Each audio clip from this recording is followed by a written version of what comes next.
misinformation. Professor Caulfield, good to see you, sir. Welcome back. Thanks for having me on. Okay, we've spoken before about the role of misinformation where health is concerned, most recently around elements of vaccination. To what degree are you now watching information flow where this issue of separation is concerned? Yeah, I'm watching it closely, and we're seeing some very familiar trends where you have, a very loud, and I think it's really important to highlight, minority shaping, public discourse and also creating concern and polarization around this issue. I think it's a really good example of the power of echo chambers, and I think out of the gate, I think it's important to highlight increasingly all of us, can reside in an information echo chamber. But here you're seeing, a relatively small, and if you believe the recent polls, only about 8% of Albertans feel strongly about separating or approve of separating, really shaping public discourse around this very divisive topic. And I think it's really interesting from that poll I just referenced. It's an Angus Reid poll that came out very recently. It found that those that are favoring separation, they get their information from alternate sources and alternative sources of news and from friends and neighbors. That's their primary source. For those that favor staying in Canada, they're getting their information primarily from traditional media, etc. And I think that really highlights the role of echo chambers and really you're living within a community and shaping the discourse around this topic. On that alternative media front, influencers, even from south of the border, how much sway can they potentially inject into the conversation?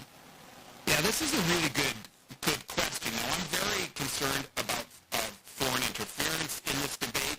There's some inkling that that's already happening. We've seen that some influencers who are presenting themselves as residing in Alberta, in fact, maybe residing elsewhere.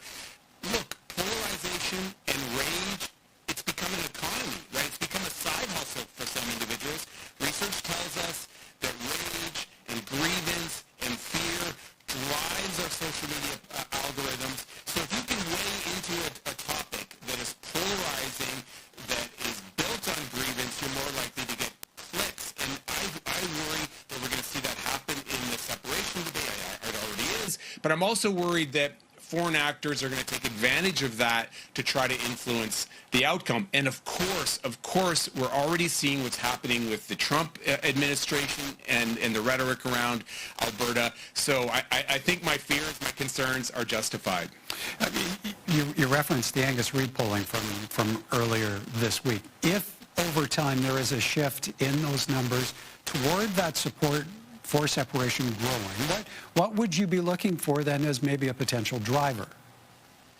Well, I think it's interesting to note that the numbers really haven't increased substantially. If you look at the clustering of research that's gone on around this from 2020 to now, there hasn't really been a dramatic increase in individuals who are interested in leaving. Perhaps those are kind of leaning towards, we're seeing a little bit of a rise, but it's still, what I would call a minority, a loud minority, but a minority nevertheless. And what's really interesting is those residing within that minority, they seem to believe that they are actually the majority. This is called the false consensus phenomenon.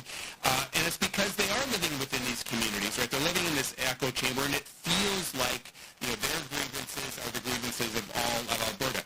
What I think we need to be watching for, and this is something we can learn from Brexit, is those that want to separate, they may be more engaged in this topic. They may feel stronger about this topic than those who want to stay in Alberta. So that vocal minority can have an impact on overall public discourse. And as we learned in Brexit, you can end up with surprises at the polls.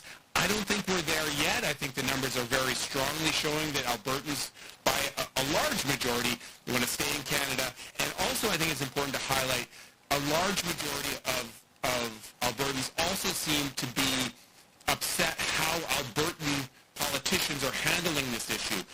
In fact, that same study found that most Albertans think that Carney is handling this better than our previous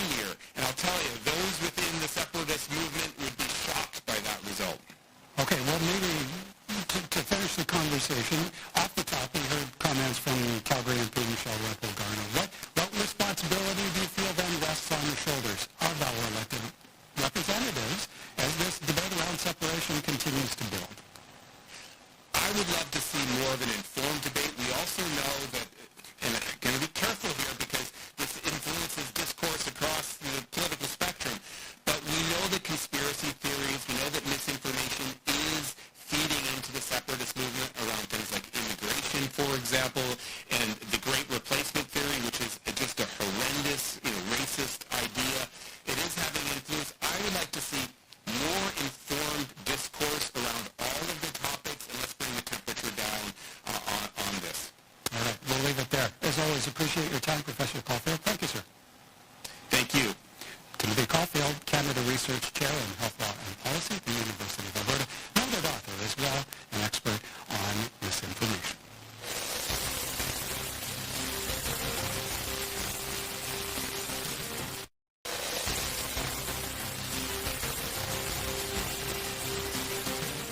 The tragedy in Tumbler Ridge to solidifying a new collective agreement for frontline hospital workers, and First Nations leadership addressing the issue of separation. Time now for tonight's politics panel, and joining us this evening, political analyst John Santos and Don Hill, co-founder of the blog Beyond Polarity and a longtime broadcast journalist in Alberta. Good evening to both, and let's begin with the nation honoring the victims of a mass shooting at a school in Tumbler Ridge in northeastern BC, a small community not far from the Alberta border. Here's what federal leaders were saying today in the nation's capital. We will get through this, we will learn from this, but right now it's a time to come together. Canadians always do in these situations, these troubled situations, to support each other, to mourn together, and to grow together. The fact that this took place at a secondary school it makes it even more tragic. As a father, I can't even imagine the phone calls that parents might have received. I can't imagine the heartache and hell that they're living through at this moment. This is the time for all Canadians to unite, to support the families and the community at large. RCMP say they responded to an active shooter at Tumbler Ridge Secondary School Tuesday afternoon, arrived to find 6 people, plus the suspected shooter dead. 1 person died on the road to hospital, and another 2 victims found dead inside a home believed to be connected. Another 25 people treated at a local medical center. John, emotional remarks from political leadership. Flags, federal buildings, now flying at half-staff for the next 7 days. Business of government hitting pause even here in Alberta. The news conference is scheduled for today with the Premier and a number of cabinet ministers postponed. What does the Canadian response speak to, even in comparison to what might be seen through a similar situation south of the border? Yeah, this is an absolutely tragic event, and you can see the emotion as the federal leaders gave their response. And, to your question, I think the very sober, very slow response that not just Canadian political leaders, but Canadian news outlets and most aspects of the Canadian citizenry have had to this tragedy sort of show that, we're focusing on the human element, and we're prioritizing the fact that we need to support the families of the victims in this tragedy, and we need to focus on supporting the families of the victims and not get caught up in any kind of speculation, because that's just not good for pursuing the truth and finding out why this individual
hospital support staff earn living wages by April 2027. Highlights include 12% pay increase retroactive to April of 2024 and a 2% long-service wage increase for staff with more than 20 years of service. The union's president says the contract recognizes the vital work members do, and Finance Minister Nate Plummer says it provides workers fair compensation. In November, a deal was reached with more than 16,000 nursing care staff just minutes before they were set to strike. Donna, a relatively quiet end to what is shaping up as a tumultuous time in labor relations. What do you see ratification of this deal signifying? I think in some cases the UCP is trying to calm everybody down. And what has been a tumultuous year for labor relations, whether it's with the Alberta Union of Provincial Employees at hospitals or for that matter the Alberta Teachers Association. Where this is going to go from here is going to be very interesting, considering that we're going to be getting to this. We're probably looking at a referendum, perhaps two, as early as perhaps the fall of this year. So I think the government is, perhaps, I hope not, it's just for everybody to calm down a bit so we talk about a bunch of critical issues that are going to be on our plate, again, but probably within weeks or months from now. Janet, the statement Finance Minister Nate Plummer said it concludes collective bargaining with the province's major health sectors for this round of negotiations. Consider this a win where the provincial government is concerned? I think the province can count this as a win. This is a demonstration not just for the province, but for AUPE, who can also count this as a win, that they can negotiate and make deals. I think the important distinction between this and the teachers' strike is that this in many respects was a simpler deal to make. That's not to minimize the concerns that the AUPE brought forward, but pay figured a lot more of a factor in this deal than in the ATA, where most of the teachers' concerns were coming from classroom conditions, class sizes, that sort of thing. Here, pay figured as a bigger part of the grievances that AUP had, and so if it just comes down to money, that's something that the province can throw at them. Instead of fixing like deeper, more systemic issues, which are ultimately going to cost a lot more money. So I think that's part of the reason why this was an easier deal for AUPE and the province to make, is because money was a bigger factor here than, or pay rather, I should say, was a bigger factor here than it was in the ATA dispute.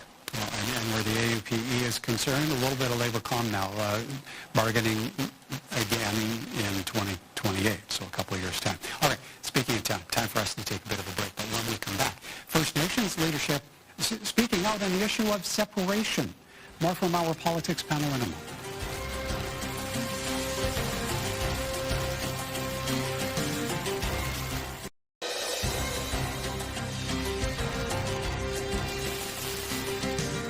Welcome back. A message from First Nations leaders to those pushing for Alberta to separate.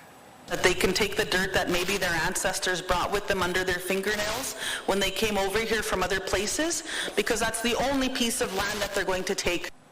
At a meeting of the Assembly of First Nations in Calgary Tuesday, Chief Woodhouse Nepinak declaring any separation proposal unconstitutional without the collective consent of First Nations, labeling the entire movement illegitimate. John, what do you see this response from First Nations leadership reflecting about the state of the general dialogue in the province, or even nationally, around handling of the push for separatism? It certainly was a strong response, and I'm not surprised. I don't think anyone else is surprised by what the national chief said.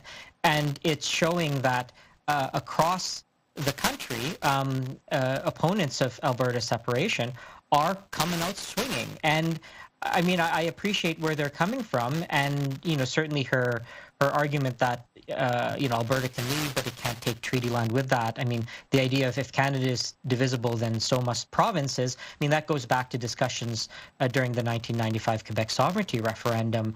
But I think what I would say, as somebody who studies and tracks Alberta public opinion, is that while I appreciate where federalists from across the country are coming from, I think the response and the criticism and the level of anger needs to be calibrated, because what I'm concerned about is that people who are not solidly separatist but are separatist curious get pushed into the separatist camp because of the very heated opposition from across the Canada. So that's really sort of my big concern here. Yeah, Don, Alberta's not yet at the point of a referendum on separation. It's only at the petition stage. So how worried are you about the state of dialogue developing here, the debate that could evolve? And John brings up a superb point, and I'll add to that with regards to evolution. The province of Quebec is going to have an election no later than October.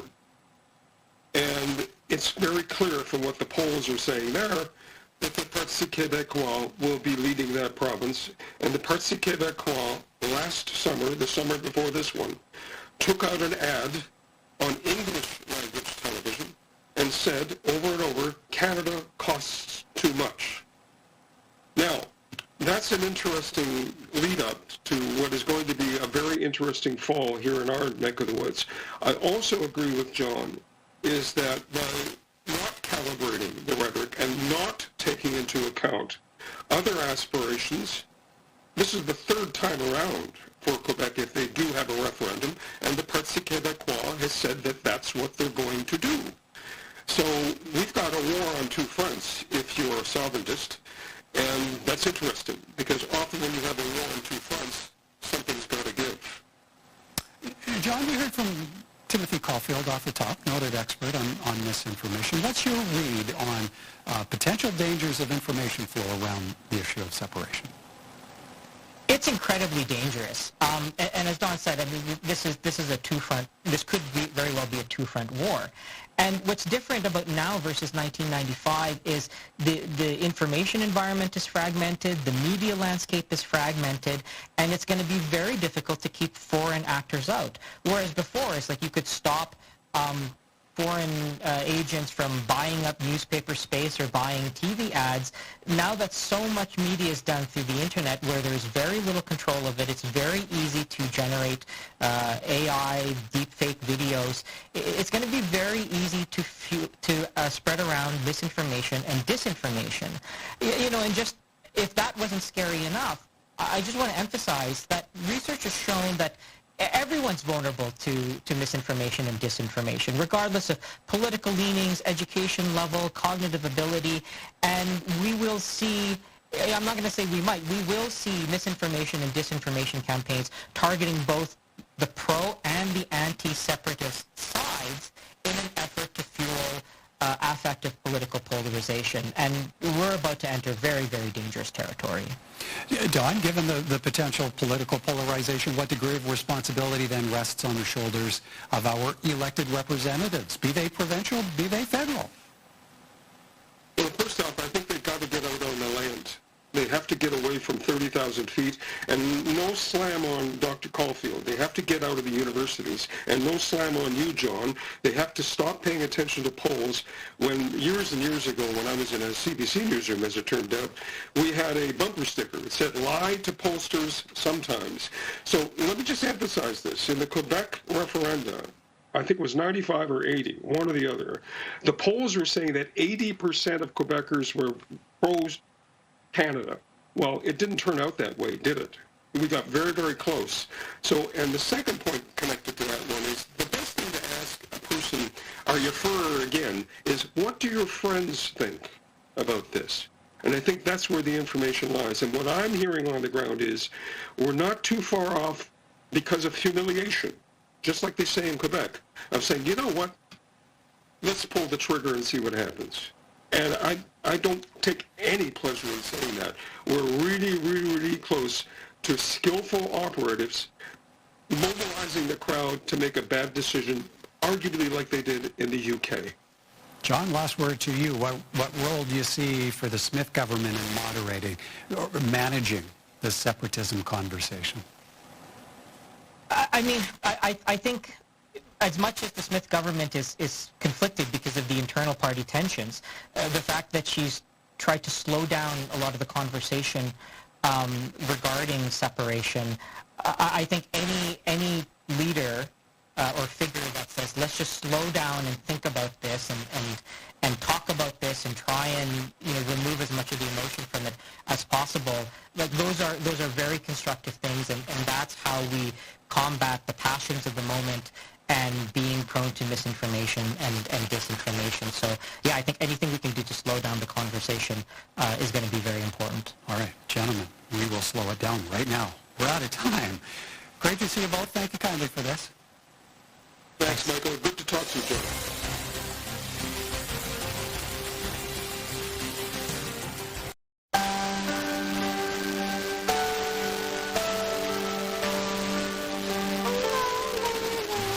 Nova sweetly sings to herself as she plays with her toys. This precious girl enjoys quiet, creative activities like building with Lego, making puzzles, and coloring. Yellow. Born in 2018, this kind-hearted and affectionate girl also loves games and music on her iPad. No more monkeys jumping on the bed. At school, Nova is in a regular program where she receives dedicated support. Nova does best with clear, kind guidance and a little help along the way. And Nova deserves a loving, patient, forever family to grow up with. She'd do best as the only or youngest child in the home. It's also important that Nova remains connected to her extended family and cultural heritage. For more information, go online to alberta.ca/Wednesdays-child. Proudly supported by CTV.